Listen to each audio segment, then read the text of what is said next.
Setelah menang pemilu 2014, tepatnya pada tanggal 9 April 2015, Megawati berkata kepada kader PDI Perjuangan, begini guys, jika tidak memiliki kesabaran revolusioner, belajarlah dulu.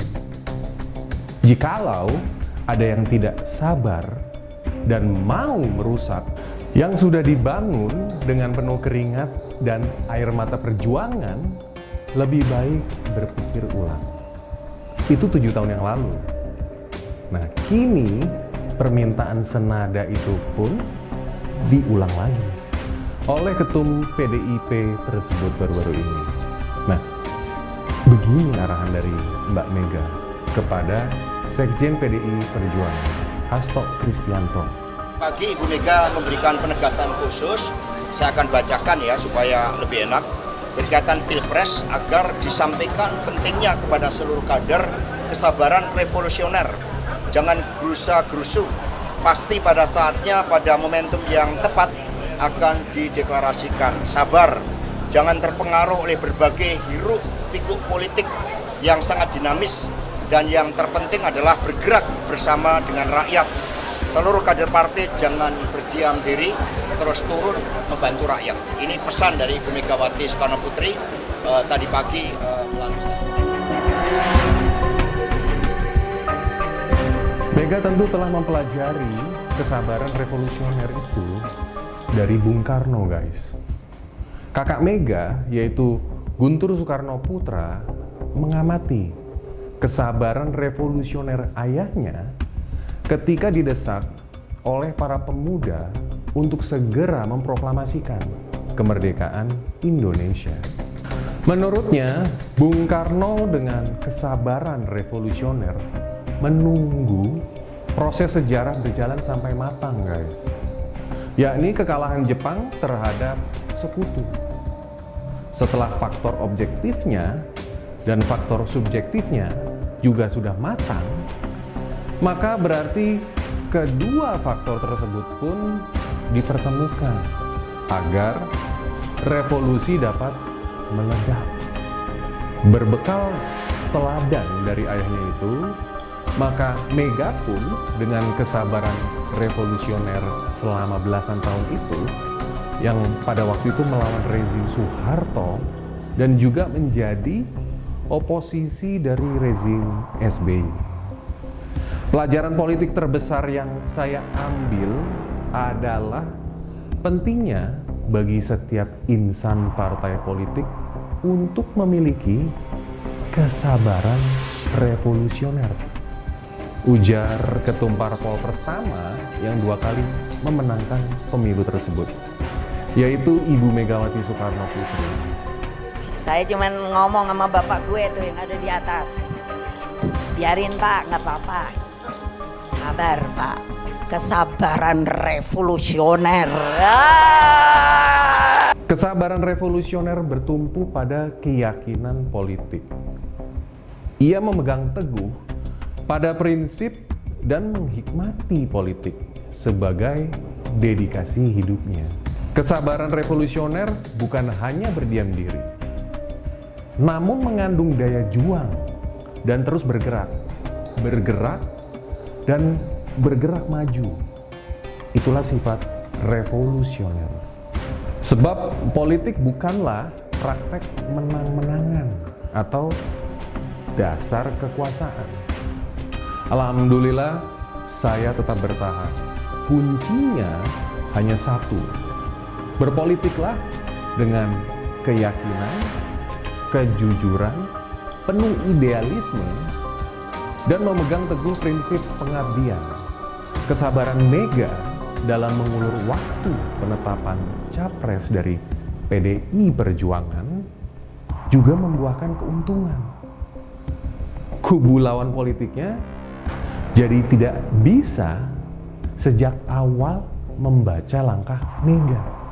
Jangankan lawan politiknya, kubu Jokowi pun kebingungan nggak? Bingung guys. Bingung kan? Pada bingung semua guys. Apakah Mega akan mengusung Pak Prabowo atau akan mengusung Mas Ganjar? sebagai calon presiden dari PDI Perjuangan. Atau malah ada sosok lainnya. Siapa yang akan menjadi cawapresnya? Atau kampanye baliho dari Mbak Puan ditujukan untuk pilpres atau untuk maksud lainnya? Nah, sebaliknya, koalisinya si Anies menjadi mati langkah, guys, dan mudah terbaca oleh Megawati Soekarno Putri. Alhasil, peluang dari Anies untuk mendapatkan cawapres jadi terbatas, yaitu cuma di antara segelintir tokoh yang tidak punya harapan dipinang oleh PDI Perjuangan. Padahal Anies berharap bakal cawapresnya adalah sosok yang tidak terkesan Islamis, tapi terkesan nasionalis. Sedangkan tokoh-tokoh nasionalis pun enggan, guys, terburu-buru dipinang oleh Anies sebagai cawapresnya. Mereka menahan diri dan masih berharap dipinang oleh PDIP dan koalisinya. Nah, ketika berbagai pihak masih menerka-nerka dengan analisa spekulatifnya, sekonyong-konyong Jokowi melontarkan amunisi baru. Ketika memberi sambutan di acara ulang tahun Partai Perindo, tak dinyana, Pak Jokowi menggoda Pak Prabowo dengan istilah jatah. Sama sekali tidak ada yang menyangka Pak Jokowi akan bergurau dengan ungkapan yang gamblang begitu, guys. Jadi hati-hati, sekali lagi ini sudah masuk ke tahun politik.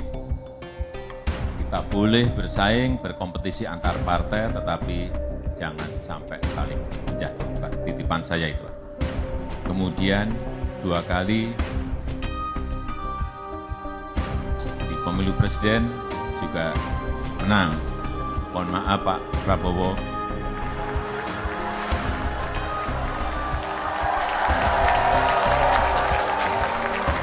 Kelihatannya setelah ini jatahnya Pak Prabowo.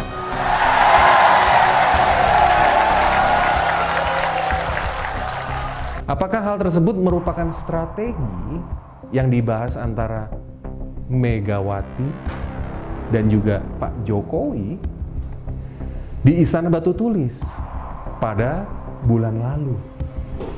Di dalam pertemuan itu tentu saja juga dibahas tentang pemilu legislatif dan pemilu presiden 2024. Namun bagi PDI Perjuangan agar melalui pemilu tersebut justru menjadi momentum bagi kemajuan Indonesia Raya kita. Jangan pemilu menjadi benih-benih yang memecah belah persatuan bangsa. Dan dalam konteks kepemimpinan antara Bung Karno, Ibu Mega, Pak Jokowi, dan kepemimpinan yang lahir pada tahun 2024 merupakan satu kepemimpinan yang senafas agar Indonesia betul-betul menjadi negara besar, menjadi pemimpin di antara bangsa-bangsa di dunia. Padahal belum lama berselang, Pak Jokowi masih menyampaikan untuk cermat dalam menentukan nama-nama capres tersebut. Presiden itu seperti pilot. Penumpangnya banyak sekali. Seluruh rakyat Indonesia dan Pilpres itu memilih pilot dan co-pilot. Ini yang tidak mudah sekarang ini. Dalam pidatonya saat menghadiri puncak ulang tahun Partai Golkar. Bapak Ibu sekalian yang saya hormati, Presiden itu seperti pilot. Penumpangnya banyak sekali, seluruh rakyat Indonesia. Dan Pilpres itu memilih pilot dan co-pilot. Ini yang tidak mudah sekarang ini. Apa yang ingin saya simpulkan dari pemilihan pilot ini? Jangan sembarangan menentukan calon pilot dan kopilot yang akan dipilih oleh rakyat.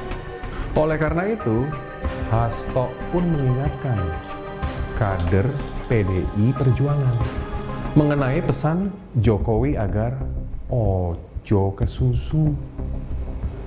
PDIP terus menjabarkan yang disampaikan Pak Presiden Jokowi pada saat HUT Golkar bahwa terkait pemimpin nasional, presiden dan capres dan juga cawapres harus dilakukan dengan cermat guys, dengan hati-hati.